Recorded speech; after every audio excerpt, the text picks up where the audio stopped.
Olá, seja muito bem-vindo ao Café Virtual. Você já se inscreveu no nosso canal? Se ainda não se inscreveu, se inscreva, ative as notificações e você será avisado quando novas publicações surgirem. E hoje eu gostaria de conversar com você sobre um texto que está em Efésios e ele diz assim: Desperta, ó tu que dormes, levanta-te entre os mortos e Cristo te iluminará. Efésios 5:14 em diante. E continua dizendo: portanto, vede prudentemente como andais, não como nécios, e sim como sábios, remindo o tempo, porque os dias são maus. Por essa razão, não vos torneis insensatos, mas procurai compreender qual a vontade de Deus. Então, eu dei o nome da nossa mensagem, da nossa conversa, como vacilão.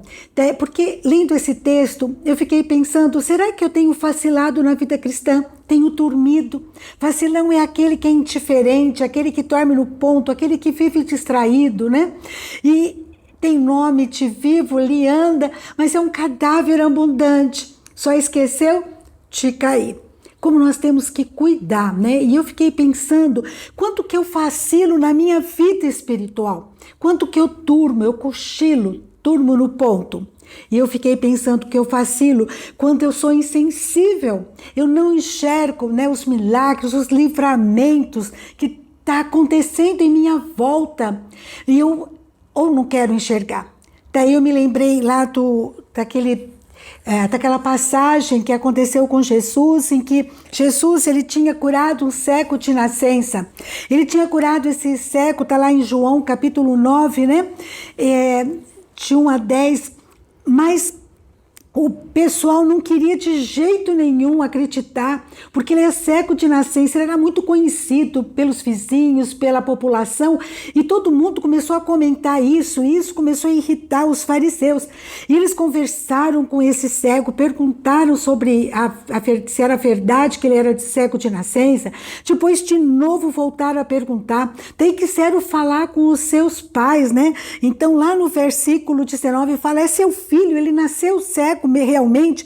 Eles começaram então a ter uma confusão ali, porque eles não tinham como negar. Ele realmente era cego de nascença e Jesus o tinha curado. E eles então, no versículo 16, eles procuram explicações, né? Falhas. Olha, é sábado e ele curou? Como pode? Daí depois fala, como pode um homem pecador fazer tamanhos sinais? Eles ficaram confusos.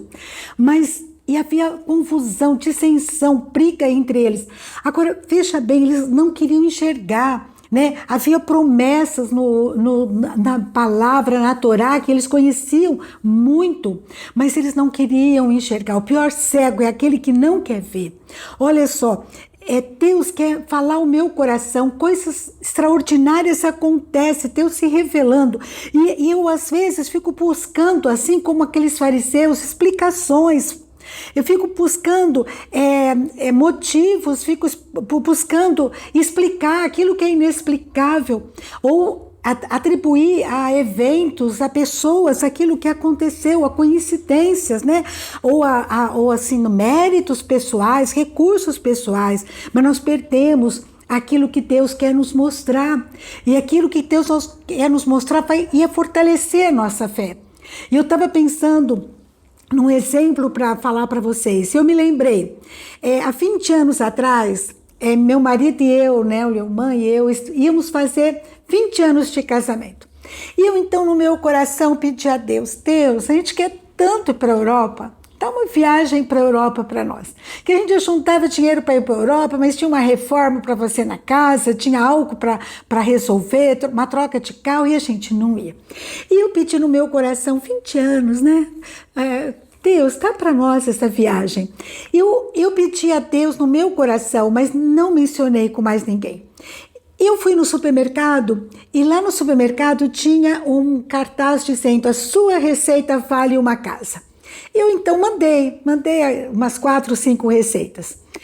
Dali um tempo, eu recebi uma ligação e uma pessoa dizendo que a minha receita tinha feito sucesso entre os chefes e que eu tinha sido classificada em primeiro lugar e que eu ia ganhar um valor equivalente a uma casa, que eu podia escolher, né, o dinheiro ou a compra de uma casa. E eu fiquei toda maravilhada, no começo eu nem acreditei, mas depois eu vi que era verdade.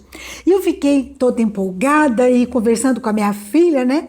E falei para ela assim, olha, eu vou trocar o computador do seu irmão, vou comprar a maquininha digital que estava começando a aparecer naquela época. Eu comecei a colocar um monte de coisa que eu queria comprar e fazer com aquele dinheiro. E a Débora olhou para mim com o olhinho dela crescendo, mãe, vai para a Europa com o papai. Você quer tanto ir? Na hora veio aquele pedido, aquela oração. Então eu entendi que não era coincidência, era providência de Deus. E nós fomos para a Europa. E foi tão maravilhoso. Foi momentos maravilhosos que nós passamos ali. Conhecemos vários países, né? E na volta, é uma coisa tão linda que eu tenho que compartilhar também. Nós estávamos esperando uma fila enorme, né, lá em Portugal, para entrar no avião, e uma portuguesa perguntou por nós, começou a nos chamar. E a gente ficou preocupado, né? Saímos da fila e fomos atrás daquela mulher, e aquela senhora nos levou para dentro do avião e nos levou para um lugar que era primeira classe, que eu nunca tinha visto antes, eu confesso que eu nunca mais vi. Era super espaçoso, né? Entre um banco e outro, e também com relação à parte da frente. Aliás, nem tinha ninguém na nossa frente. E a gente tinha televisão particular naquele momento, 20 anos atrás, né? E nós tínhamos também, podíamos escolher o cardápio, ganhamos vários brindes, né? E havia controle até para a curvatura da nossa coluna. Eu nunca vi coisa igual na minha vida. E a gente foi chamado. Agora você me pergunta por quê? E eu posso te responder. É um Deus de amor, é um Pai de misericórdia, é um que faz milagres à nossa volta. A minha receita era extraordinária? Não. Eu tinha mérito? Não. É Deus. Só não era eu, era Deus. É Deus que faz coisas extraordinárias. E eu não posso vacilar, eu tenho que lembrar sempre disso e agradecer. E tem um texto que é maravilhoso, que é em Isaías 41, versículo 20, para que todos vejam e saibam, considerem e juntamente entendam. Olha só que ênfase, né? Que a mão do Senhor fez isso, que o Santo de Israel o criou. Foi Deus. Impossível ser outra forma. É Deus na nossa história. E eu não posso vacilar e achar que é coincidência, que eu sou boa. Não! É Deus no seu amor, na sua graça, na sua misericórdia. Eu vacilo quando eu igualo a Deus, a minha realidade, a minha impossibilidade, né? Quando no passado mentiram para mim e eu penso que Deus não vai me perdoar, mas que Deus não se importa comigo, que Deus desistiu de mim. Mas saiba que o nosso Deus tem um amor tão grande. Olha só o que aconteceu conosco. E um perdão tão extraordinário, né? Que nada foge do seu perdão quando nós reconhecemos e pedimos perdão. Lá em 1 João, capítulo 1, versículo 9, diz que se confessarmos os nossos pecados, Ele é fiel e justo para nos libertar, para nos perdoar os pecados e nos purificar de toda injustiça. Não coloque limite no perdão de Deus. O inimigo é sujo. Ele começa a falar, Deus não te ama mais, Deus se esqueceu de você. Não acredite. As promessas de Deus, elas são cumpridas, porque Deus não mente, Ele cumpre todas as suas promessas. Em Josué capítulo 21, versículo 45, diz assim, de todas as boas promessas do Senhor ao povo de Israel, nenhuma delas falhou, todas se cumpriram. Esse é o nosso Deus, um Deus fiel. Como diz lá em Jó, eu sei que o meu Redentor vive. E ele diz lá em Jó 42, versículo 2, pensei que tudo podes e nenhum dos seus planos pode ser frustrado. Esse é o nosso Deus, Deus de milagres, Deus de realizações. Eu vacilo quando eu fico colocando limites no poder de Deus. Eu igualo o limite de Deus igual ao meu. Lá em Mateus 19, versículo 26, Jesus diz, pode ser impossível para o homem, mas para Deus tudo é possível. impossível, não há impossível para as promessas de Deus. É um Deus que pode curar você no seu interior, transformar pessoas, casamento, filhos, mudar temperamentos. Ele pode curar doenças, cura física, sim, mas a maior milagre, a transformação do nosso interior, é Deus tratar conosco no nosso interior. Esse é o maior milagre. Não há impossível para Deus, não há coisa demasiadamente difícil para Deus. Eu vacilo quando eu acho que é impossível e eu fico tentando lutar, patinar com as minhas próprias forças e elas são nulas. Eu sou impotente, eu sou incapaz, mas Deus pode todas as coisas. Eu vacilo quando eu não priorizo o que é essencial. O que é essencial é o que eu sou e não o que eu faço. E eu fico fazendo num ativismo desregrado, né? Correndo sem parar. E eu não paro para orar, para conversar com meu Deus, para ser tratada, transformada, curada por Ele no meu interior. Isso é o mais importante. Aquilo que eu sou do que aquilo que eu faço. Eu vacilo quando eu me apoio em milagres do passado e me acomodo, né? Ah, Deus fez tanto no passado, mas Deus é aquele que está fazendo hoje, aqui e agora. E eu tenho que orar, buscar a Deus, não só para milagres acontecerem na minha vida, na vida dos meus familiares, mas para Deus intervir na vida do nosso país que precisa tanto, da nossa cidade que precisa tanto.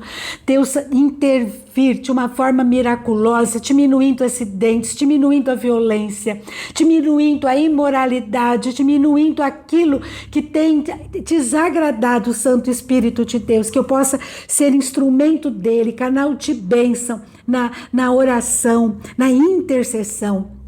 Porque eu vacilo quando eu perco o foco da minha missão, que é estar aqui para fazer a diferença, para esperar sim a vida eterna, porque a nossa vida, ela não se restringe aqui e agora, ela se restringe à eternidade com o nosso Deus. Então eu não posso perder o foco, eu não posso vacilar, eu não posso cochilar, porque senão eu vou perder coisas extraordinárias que estão acontecendo ao meu redor e perder o projeto que Deus tem para minha vida como intercessora, como sal, como luz, como instrumento nas suas mãos. Como aconteceu com Jacó, né? Aquele texto que está lá em Gênesis 28:16, quando Jacó acordou do sono, ele disse: sem dúvida, o Senhor está nesse lugar, mas eu não sabia. Deus está perto, perto está o Senhor, que a gente possa acordar, enxergar a sua vontade, né? Reminta o tempo que os dias são maus. Senhor, qual que é o seu projeto para a minha vida? Eis-me aqui, me usa, Senhor, para a tua honra e glória somente, em nome de Jesus. Que a gente possa buscar a vontade de Deus, que é boa, perfeita e agradável para a nossa vida. Busque agora. Busque agora, Senhor, o que o Senhor quer da minha vida, me perdoe os meus pecados, me limpa, me purifica de todo pecado. Vai apresentando perante Ele aquilo que você tem errado e peça a Ele para te fortalecer, para te animar, para te sustentar, para que você não peque mais e que você cumpra a vontade dEle, em nome de Jesus. Amém? Um grande abraço, fique com Deus, busque a Ele agora, aqui e agora, e que Deus ministre no seu coração e no meu, para sua honra e glória, somente. Até a próxima, se Deus quiser.